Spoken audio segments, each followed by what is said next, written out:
Okay, so I got an interesting comment on this video that I made yesterday about housing discrimination laws in Washington State, where it's now a court precedent by a superior court in Washington that you cannot discriminate against somebody based on a felony alone, which I think is ridiculous because on the flip side of that, there's civil asset forfeiture laws that if your property is even suspected of being involved in a crime, they can seize it.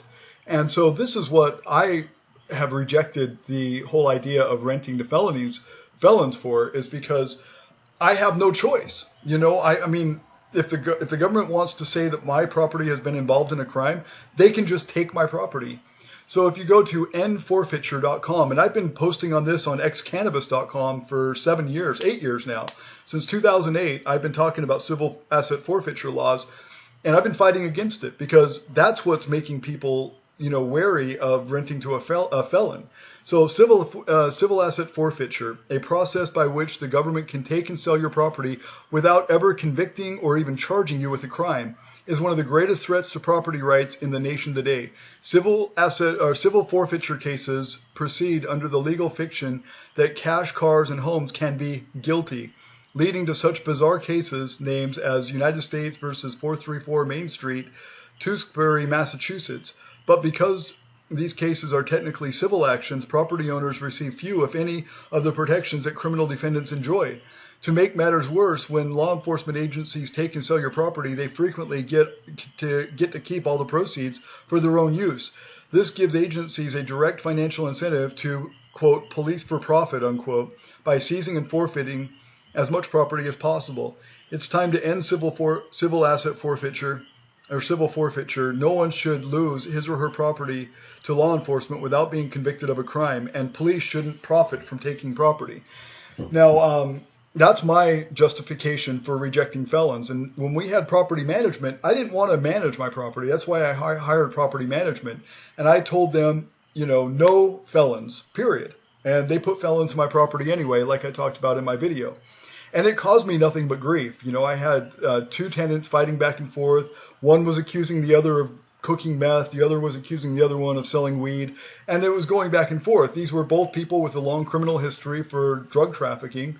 And that's why I didn't want felons in my property. And I wasn't there to sit and, you know, listen to someone's long, you know, sad story about how they got a felony. I mean, I was working with property management, so I didn't have to be the landlord. I didn't have to go in and deal with people. I wanted somebody else to do it for me because we had intended on buying the property where my wife grew up and then going to the East Coast, which was about 3,000 miles away. So I wasn't there to sit and negotiate with people or figure out their long, you know, tenacious past of how they, you know, weren't guilty or how they're, you know, rehabilitated or whatever. I just had property management. I said, hey, no felons. They put felons in my property anyway. I had nothing but problems. But the worst part of it is that I could have had my property seized because if my property is suspected of being involved in a crime, they don't even have to prove guilt. They don't even have to have a conviction. They can just seize my property.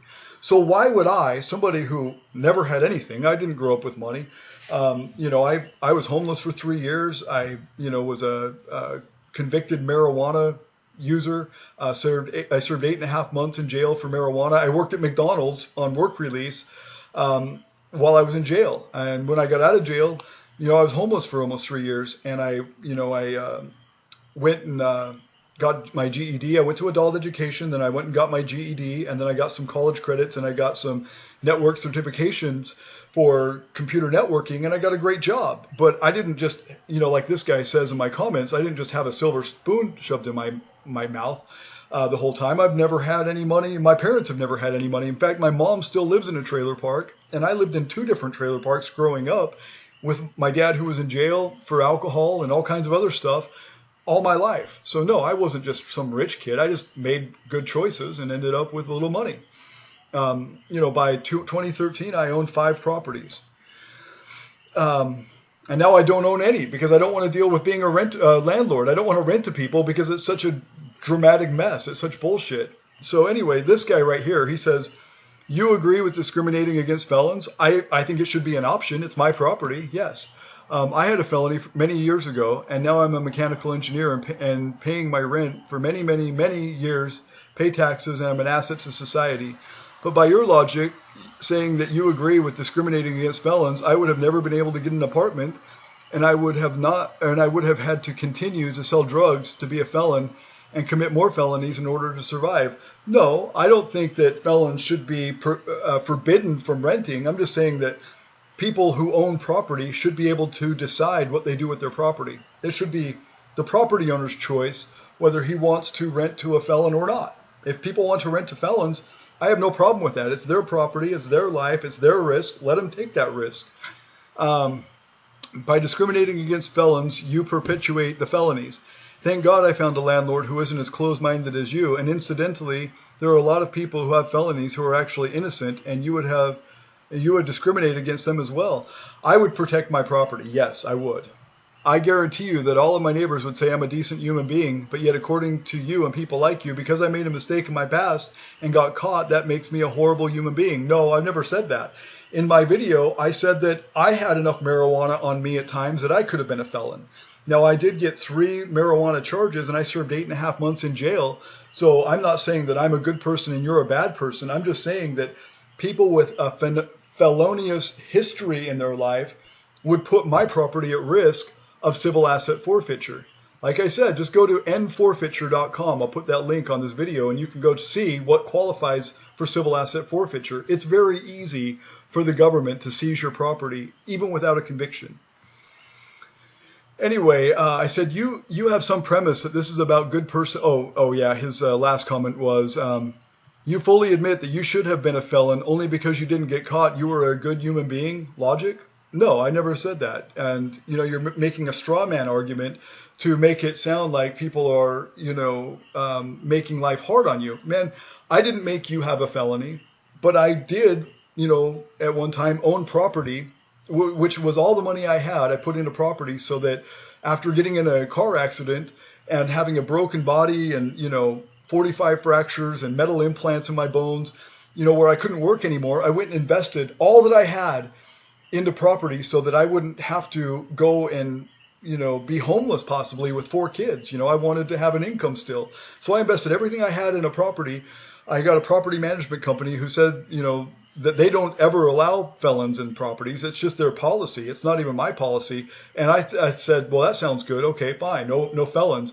What do? Immediately, they put felons in my property, and I had nothing but drama. One person accusing another person of crimes and this and that. And with all those accusations of people committing crimes and them calling the cops on each other, the cops could have easily swooped in, took my property, and I would have been able to do nothing about it. So yeah, I would defend my property. Absolutely. Anyway, I said, you have some premise that this is about good person versus bad person. This is not what I was saying. What I am saying is that if I am going to dump hundreds of thousands of dollars into an investment property to rent, I refuse to rent it out just to risk it to a civil asset forfeiture case because someone is dealing drugs out of my apartment building. In fact, I got out of real estate altogether because I will not take that kind of risk.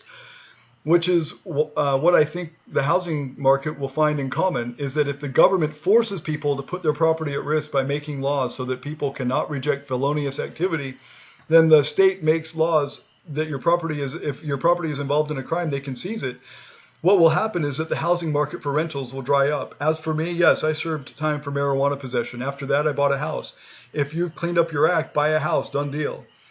And then he goes into this big, sob story. No, unfortunately, some of us weren't born with a silver spoon in their mouth. And after we got out of prison, and we've got to work our way up, which means we have to rent an apartment, not go directly into buying a house. And just think, if everyone thought as narrow-minded as you, or as your narrow mind does, you have a bunch of felons getting out on the streets with no opportunities and no place to go and no shelter. So what do you expect them to do?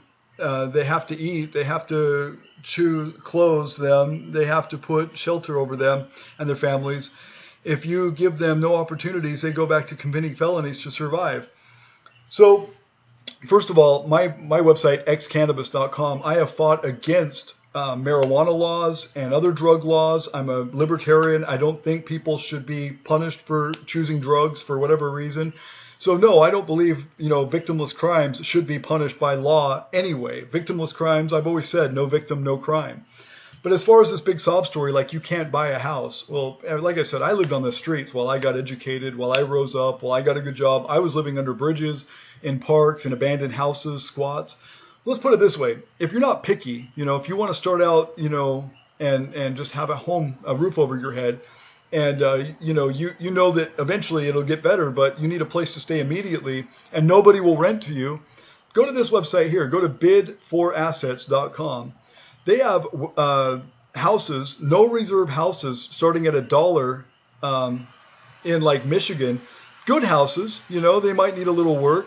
They might be in a rough neighborhood, but it's a good place to start. You know what I'm saying?